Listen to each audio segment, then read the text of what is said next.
थाने में से आपका 5 लाख रुपए लूंगी, 2 लाख ऐसा बच्चों को दूंगी, 2.5 मेरा जाएगा उसके पास, मेरे पास क्या बचेगा। लेकिन अब इसको अगर धारा आपने हटानी है तो 10 लाख रुपए लगेंगे, फिर मैं ये धारा तोड़ूंगा। कोई कंप्लेंट भी कराने जाता है, ये पैसा मांगती है, ना दे तो ये हाथापाई भी कराती है। उस कमरे में कैमरा भी अवेलेबल नहीं है जिसमें ये गुंडागर्दी करती है, और ना देने की वजह से जो इसने हमारा हाल किया था ना वो हमें पता है कि आप 8 लाख रुपए में हमारी उस दिन इन सोसाइटी मैडम कहती भी 8 लाख से कम हम नहीं करेंगे। इसने मुझे कहा रंडी, फिर मेरे ऊपर चाय खिलाई इसने, ये पंच मारा आज भी यहाँ निशान है। इसमें कहा जी 5 लाख डीएसपी साहब का है, 2 लाख SHO साहब को जाएगा, मेरा 1 लाख है। रिश्वतखोरी के मामले में वो संलिप्त पाई जाती है, यही उसका थाना है। जिसके मुंह खून लग जाता है उसको पानी रास नहीं आता, और उसी तरह जो अधिकारी भ्रष्ट हो चुके हैं, करप्टेड हो चुके हैं, उनके सर से भी कभी करप्शन का भूत उतारा नहीं जा सकता। और हम आपको बता दें कि करप्शन के मामले, भ्रष्टाचार के मामले सीएम सिटी में बढ़ते जा रहे हैं। पहले तहसीलदार को गिरफ्तार किया जाता है और बिजली दफ्तर के अधिकारियों को भी गिरफ्तार किया जाता है, तहसीलदार को गिरफ्तार किया जाता है, और फिर से बड़ा मामला निकल कर सामने आता है कि किस प्रकार से जो महिला ASI है, जी हाँ, ASI सरिता को गिरफ्तार कर लिया जाता है, रंगे हाथों उनको पकड़ लिया जाता है, विजिलेंस की टीम द्वारा उसको रंगे हाथों गिरफ्तार किया जाता है। जी हाँ, लगभग 4 लाख बताया जा रहा है, जी हाँ, 4 लाख की नगद जो राशि है उसके साथ उनको गिरफ्तार किया जाता है। और एक वीडियो ऑडियो भी वायरल होती है कि जिसमें कहा जाता है कि इसके अंदर SHO और DSP का भी हिस्सा है। जी हाँ, इस समय हम आपको लेकर पहुंच चुके हैं जो सेक्टर 32-33 थाना है, यहाँ का वो मामला है। यहाँ की ASI सरिता, जी हाँ, जो भ्रष्टाचार में संलिप्त पाई जाती है, रिश्वतखोरी के मामले में वो संलिप्त पाई जाती है, यही उसका थाना है। इसी थाने के अंदर एक ऐसा रूम है जहाँ पर कैमरा नहीं है, और वहाँ पर ले जाकर वो उनसे रिश्वत की मांग किया करती थी, और यदि जो पक्ष है वो नहीं मानता था तो उनके साथ हाथापाई भी की जाती थी। जी हाँ, ये जनता ने हमें बताया है कि उनके साथ हाथापाई भी की जाती है। और क्या कुछ पूरा मामला निकलकर सामने आएगा, वीडियो को देखने के बाद आपको सब कुछ समझ में आ जाएगा। तो ये महिलाएं जो आप देख पा रहे हैं, ये ठंडे बांटते आपको ट्रामा सेंटर के अंदर दिखाई देंगी। और हम आपको बता दें कि जो महिला ASI सरिता को गिरफ्तार किया गया है, सरिता के ये शिकार हो चुके हैं, पहले फर्जी केस में इनको शिकार किया गया है, और अब ये खुशियां मनाते आपको दिखाई दे रहे हैं, ठंडे बांटते आपको दिखाई दे रहे हैं, क्योंकि इसने कार्रवाई करनी चाहिए थी लेकिन हुई नहीं थी। उस टाइम इनके SHO ने मुझसे माफी मांग ली कि हमारी मैडम की गलती है, कोई बात नहीं, बट इसने मुझे बिना बात मारा। हमसे 5 लाख की डिमांड की थी, हमने दिया नहीं, तो मेरी बहन को भी मारा था, मेरे को भी मारा था, और सबके साथ ऐसे करती है। इसने रिकॉर्ड खराब कर रखा है यहाँ का, और आज ये 4 लाख रुपए लेने पकड़ी गई। ये तो सच आज सबके सामने आना था, ही गया। इसने मेरे ऊपर चाय खिलाई थी गर्म, इसने मेरे ऊपर चाय खिलाई गरम, फिर मेरे यहाँ पे पंच मारा। गलत करती है ये सब है, इसके खिलाफ तो कार्रवाई होनी चाहिए। और मेरी जैसी लेडीज और भी बहुत है, कोई मैं अकेली नहीं बोल रही, सबके साथ ऐसे करती है। पहुंचे क्यों नहीं, ये जहाँ भी ऐसे पकड़ी जाएगी मैं तो वहीं पहुंचूंगी। ये जहाँ भी ऐसे पकड़ी जाएगी, इसके साथ ऐसा जो भी कुछ होता है मैं वहाँ जरूर पहुंचूंगी, क्योंकि इसने हमारा सब किया है, बिना वजह किया है, हमारी कोई गलती भी नहीं थी। कोई कंप्लेंट भी कराने जाता है, ये पैसा मांगती है, ना दे तो ये हाथापाई पे उतराती है औरत। इसका काम यही है बिल्कुल करनाल में। मेरे साथ भी करिए सर, और इसके साथ में 2-3 मुलाजिम हो रहे हैं जो क्या करते हैं, उस कमरे में कैमरा भी अवेलेबल नहीं है जिसमें ये गुंडागर्दी करती है, जिसमें पैसे लेती है। अपने आप को ये सिंगम दबंग बनाती है। हाँ, अपने आप को ये क्या करती है, दबंग बनाती है। अपने आप को कहती है कि मैं सिंगम कोई नहीं, सिंगम दबंग हूँ मैं, ये कहती है मेरे जैसा कोई नहीं करनाल में। आज आप खुश हो रहे हैं? हाँ, मैं खुश हूँ, खुश क्यों नहीं। ऐसी औरत पकड़ी जाए जो इतना गदर मचा रही है हमारे यहाँ पे, पकड़ी जाए। अगर इसके साथ मेरी जैसी औरत भी खुश है, मैं क्यों, सभी हैं। बच्चों के साथ भी गलत कर, ये देखो आज भी निशान है, ये देखो, इसे पंच मारा था मेरे को। आज ASI सरिता को विजिलेंस ने पकड़ा है, 8 लाख रुपए मांगे थे इसने, 4 लाख पकड़ा है। हाँ, तो आपको लगता है कि सही है? सही है, बिल्कुल मांगे होंगे इसने, ये हमसे भी मांगे थे। 5 लाख रुपए की डिमांड इसने हमसे देने की वजह से, और ना देने की वजह से जो इसने हमारा हल किया था ना वो हमें पता है। आज तक भी पड़ी। हाँ, तभी मैं आई हूँ यहाँ पे इसके खिलाफ बोलने के लिए, ताकि इसके खिलाफ SP साहब, DSP साहब सख्त एक्शन ले, क्योंकि मेरे बारे में और 4 मुलाजिम इसके साथ हैं।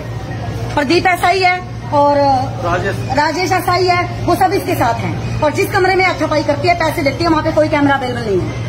ये कहते हैं हमारे यहाँ पे कैमरा अवेलेबल है ही नहीं है, और जबकि 32 सेक्टर थाने में कैमरा है। आपको लगता है रैकेट चल रहा है पूरा? हाँ, रैकेट चला रखा है, इसने चला रखा है। ये पहले सुनो, जिससे पैसे लिए हैं उसमें भी इसने कहा कि 5 लाख डीएसपी को देने हैं। हाँ, ऐसे कहती 3 लाख एसएचओ को देने और 1 लाख पड़ेगा। हमें भी इसने ऐसे ही कहा था, इसने बोला था हमें कि 5 लाख तुम्हारे लगेंगे। जब पकड़ा गया उस दिन क्यों रो रहे थे? जब आप इसलिए रो रही थी सर, मेरी बहन कंप्लेंट कराने गई थी, हमें एक बंदा अननोन नंबर से फोन कर रहा था, मैसेज कर रहा था, तो इसने मुझे क्या कहा कि तू बाहर चली जा। मैंने इसको ये कहा भी मेरी बहन घबराई हुई है, डरी हुई है, मैं नहीं जाऊंगी बाहर, मैं इसके साथ ही बैठूंगी। इसने मुझे इतना गंदा लफ्ज बोला, मैं बोल के बता नहीं सकती। इसने मुझे कहा रंडी, फिर मेरे ऊपर चाय खिलाई इसने, ये पंच मारा, आज भी यहाँ निशान है। और हमसे इसने ये कहा अगले दिन इसने हमें बुलाया थाने में, इसने पता क्या कहा, 5 लाख रुपए लूंगी, 2 लाख एसएचओ को दूंगी, 2.5 मेरा जाएगा उसके पास, मेरे पास क्या बचेगा, इसने मुझे ये बात। और जुंडला में ब्याही हुई थी, मेरा भांजा है जिधर ब्याही हुई थी जी, और उनकी आपस में कोई अनबन में होगी, तो उसके बाद चलो हमारा उनसे बैठना हुआ, हमारी बातचीत चल रही थी, लेकिन 11/5 को हमें पता चला कि वो थाना 32-33 सेक्टर में आ गए और यहाँ पर आकर उन्होंने एप्लीकेशन दी जी। तो पहले तो हमें यही समझ नहीं आया कि ये एप्लीकेशन यहाँ कैसे हुई, क्योंकि या तो सोकड़ा का त्रावड़ी थाना में पड़ता है या सदर, और जुंडला का तो चौंकी वहाँ और सदर थाने में ये मामला बनता है। लेकिन जब हमने आकर यहाँ देखा तो एप्लीकेशन के बीच में लड़के के पिता और भाई के ऊपर रेप की कोशिश का मुकदमा डाल के 376 और अन्य भी कई धाराएं जो है वो उन पर लगा दी गई जी। तो हमने यहाँ आकर रिक्वेस्ट की एसएचओ साहब से, मैडम से, कि ऐसा तो कुछ है ही नहीं, तो ये, लेकिन इन्होंने, मैडम ने उनसे बढ़िया वाले पैसे लेके और ये धक्के से मुकदमा यहाँ दूसरे दिन हमारी एफआईआर दर्ज करवा, पैसे लेके एफआईआर दर्ज, बिल्कुल जी, पैसे लेके एफआईआर हमारे खिलाफ। एफआईआर नहीं बनती यहाँ की एफआईआर वैसे तो बनती नहीं, तो सीधा पैसे लेके ही उन्होंने किया। उनसे पैसे लेके जब इन्होंने ये मुकदमा कर दिया, उसके बाद हम जब ये दर्ज हुआ, हम एसपी साहब से मिले कि साहब ऐसा कुछ नहीं है, ये झूठा हमारे ऊपर मुकदमा दर्ज हुआ है, इसकी आप इंक्वायरी कीजिए। तो एसपी साहब ने ये कहा कि कोई बात नहीं, हम इंक्वायरी करेंगे, इंक्वायरी करके उसके बाद इनको अगर गलत है तो हम पर्चा दर्ज नहीं करेंगे। लेकिन जब हम रेप के प्रयास का, हाँ, रेप के प्रयास का, उसके बाद जब हम डीएसपी साहब के पास, हमें डीएसपी ने डीएसपी मुकेश कुमार हैं जो सिटी डीएसपी, उन्होंने हमें बुलाया आज से 4 दिन पहले। तो जब हम वहां गए तो वहां जाकर भी डीएसपी साहब ने भी हमारे से कोई सीधी बात नहीं की। जब हमने ये कहा कि सर, वो कहते लड़की ने लिखवा दिया, भाई हम इसको कुछ नहीं कर सकते। हमने कहा सर, लड़की अगर गलत लिखवाएगी तो ये थोड़ी है उनको फांसी पे टांगेंगे, आप सच्चाई देखो, जो सच्चाई होगी आप कर दो, तो हम उससे सेटिस्फाई हैं। लेकिन डीएसपी साहब ने भी हमारी बात उस तरीके से नहीं सुनी। उसके बाद हम आईओ के पास गए, इनसे पूछा तो इसने, हाँ, उन्होंने कहा कि आईओ से मिल लेना। आईओ ये श्रीता मैडम है, इनसे हम मिले तो इनको मिलके मैडम से हमने बात की कि मैडम, वो कहने लगी कि इसका खर्चा पानी लगेगा, अगर ये धाराएं निकालनी है, हमें पता है कि ये झूठा मुकदमा है, इसकी पूरी रिकॉर्डिंग है हमारे पास, वो हमने विजिलेंस को दे दी। उन्होंने कहा कि ये झूठा मुकदमा है, हमें सब पता है, डीएसपी साहब को भी पता है, खुद मैडम बोल रही है, रिकॉर्डिंग है, ये ऑडियो रिकॉर्डिंग है। अच्छा जी, ये सारा मामला खुल गया, रिकॉर्डिंग में बिल्कुल सारा मामला खुल गया। और उन्होंने कहा कि ये डीएसपी साहब को भी पता है कि ये मुकदमा झूठा है, लेकिन अब इसको अगर धारा आपने हटानी है तो 10 लाख रुपए लगेंगे, फिर मैं ये धारा तोड़ूंगा। कौन सी धारा हटानी थी? 376 है, उसके साथ 511 है, 1-2 धाराएं हो रहे हैं। तो ये मामला, ये 4 लोगों के खिलाफ, एक लड़का, लड़के की मम्मी और लड़के का डैडी और उसका भाई। सर ये बताइए, मामला गंभीर इसलिए है क्योंकि डीएसपी साहब ने बोला कि धाराएं हट नहीं सकती, आईओ कह रहे हट जाएंगी, ये मामला है। यही बात है, उन्होंने कहा कि आप आईओ से बात कर लेना। हाँ, बिल्कुल मिली भगत है जी। उसके बाद कहीं ना कहीं सुनवाई की आपकी जी, हमने आज फिर हमने, क्योंकि हमने उनकी रिकॉर्डिंग पहले कर रखी थी, आज जब इन्होंने हमें ये कहा कि आप 8 लाख रुपए में, हमारी उस दिन इन सोसाइटी मैडम कहती भी 8 लाख से कम हम नहीं करेंगे। किस किस के पैसे बताए इसमें कहा जी 5 लाख डीएसपी साहब का है, 2 लाख एसएचओ साहब को जाएगा, मेरा 1 लाख है। ये भी रिकॉर्डिंग, ये बिल्कुल रिकॉर्डिंग है। कौन से डीएसपी नाम? ये डीएसपी मुकेश कुमार, उनका नाम लिया, उनका नाम इन्होंने लिया कि डीएसपी कौन है? एसएचओ तो नहीं आया है जी, पता नहीं उनका नाम, लेकिन मैडम ने कहा। हाँ जी, सर पैसे इन्होंने ले लिए जी। देखो जी, आज फिर इन्होंने कहा कि 4 लाख रुपए आज दे दो, और बाकी के जो 4 लाख है वो काम होने के बाद हम लेंगे। तो हमने आज फिर सचिन सर से बात करी, इनका नंबर कहीं से देखा, उनसे बात की कि सर ये मामला है और हमारा ये हो रहा है। तो जो रिकॉर्डिंग हमारे पास थी वो हमने सर को सुनाई। तो सर ने फिर हमें कहा कि हम आपके साथ हैं, हम सच्चाई के साथ हैं। तो सर ने हमारा पूरा साथ दिया, पूरी टीम ने हमारा साथ दिया। रिश्वत नहीं देना चाहते थे? बिल्कुल सर, किस चीज की थे? पहले तो हम झूठे मुकदमे में हमें फंसा दिया, और वही झूठा पुलिस को पता भी है कि झूठा है, और उसी को तोड़ने के लिए आयु हमसे 8 लाख रुपए। नवजोत सिंह संधू, और मैं बीजेपी ग्रीवेंसेस कमेटी मेंबर भी हूँ। बीजेपी और उस मुकदमे में जो कंप्लेनेंट है उसके रिश्तेदारों के नाम भी है, जिसमें रेप का आरोप लगा हुआ है। तो एएसआई मैडम सरिता ने रेप का आरोप हटाने की एवज में 10 लाख रुपए की डिमांड की, जो मामला 8 लाख रुपए में सेटलमेंट हुआ, और 4 लाख पहले भी बाद में काम बन जाने के बाद 4 पहले डिमांड की। 32-33 जो थाना है उसमें एक FIR दर्ज है, जिसमें दहेज के एलिगेशंस है और साथ में रेप के एलिगेशंस है। जो कंप्लेनेंट है उनके परिवार वालों के ऊपर।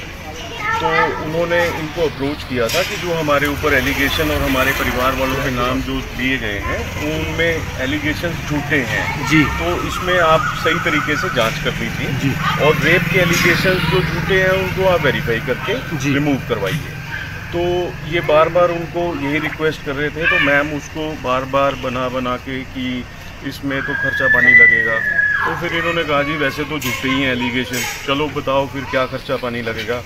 तो मैम ने फिर उसमें बताया कि इसमें देखो 10 लाख रुपए लगेंगे। रिश्वत 10 डिमांड है उन्होंने अपनी की कि 10 लाख रुपए हमारे को आप ब्राइब के तौर पे देंगे तो हम आगे आपकी हेल्प करेंगे जी।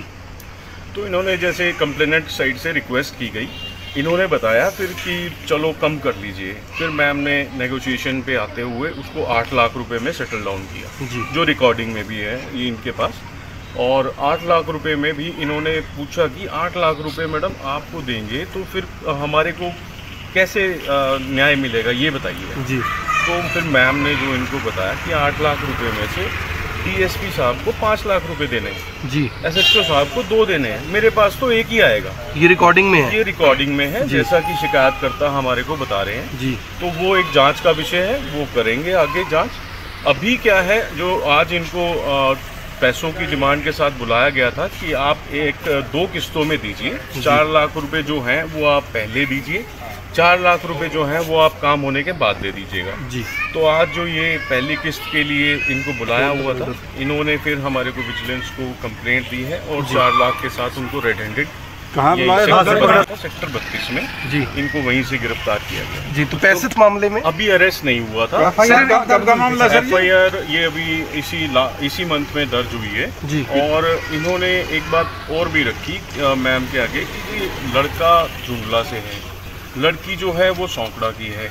हमारी पंचायत हुई हमारी सिटी के एरिया में जी। तो आपके यहाँ दर्ज कैसे होगा? भी हमारे को तो यही नहीं समझ आ रहा है कि भी क्या कॉन्स्पिरेसी की जा रही है जी। तो चलो वो इनिशियल स्टेज पे ये बातें थी, उसके बाद जब ये ब्राइब करने मांगने पे डिमांड करने पे बातें आ गई, तो फिर उसके बाद उन्होंने जब आज उन्होंने पेमेंट के लिए बुला रखा था, जब रेड हैंडेड इन्होंने हमारे को अप्रोच किया तो रेड हैंडेड उनको गिरफ्तार। इन्वेस्टिगेशन का मैटर है, आप लोगों के माध्यम से ही हमें ये पता लगा था कि कुछ इस प्रकार की वीडियो आई थी कि दूसरे एरिया का जो रिस्ट्रिक्शन था और कहीं बीजना का जो आप बता रहे हैं वो आपके चैनल पे ही चली थी, तो हमने उसको देखा था। वो इन्वेस्टिगेशन का मैटर जो है लोकल, तो ये भी आप लोगों को पहले भी कह चुका हूँ, आगे भी कहूँगा और अब भी यही बात कहूँगा कि भ्रष्टाचार में कोई भी लिप्त किसी भी रैंक पे हो, किसी भी जुरिस्डिक्शन में हो और किसी भी डिपार्टमेंट में हो, भ्रष्टाचार में अगर कोई इस प्रकार से हमारे कंप्लेंट आएगी तो उनके खिलाफ कार्रवाई की जाएगी। और निश्चित किसी से कोई डिमांड की जा रही है तो निश्चित तौर पर आ सकते हैं और हम आगे इसको चलाएंगे। और इसमें इन्वेस्टिगेशन में आगे क्या निकल के आता है कि DSP के नाम आया हुआ है, SHO साहब का नाम आया हुआ है, तो वो एक इन्वेस्टिगेशन का मैटर है, उनको भी हम शामिल जांच करेंगे। और फिर वीडियो को ज़्यादा वीडियो को शेयर करें। मैं रविंदर, सरपंच संसार क्रांति से। जय हिंद, जय भारत।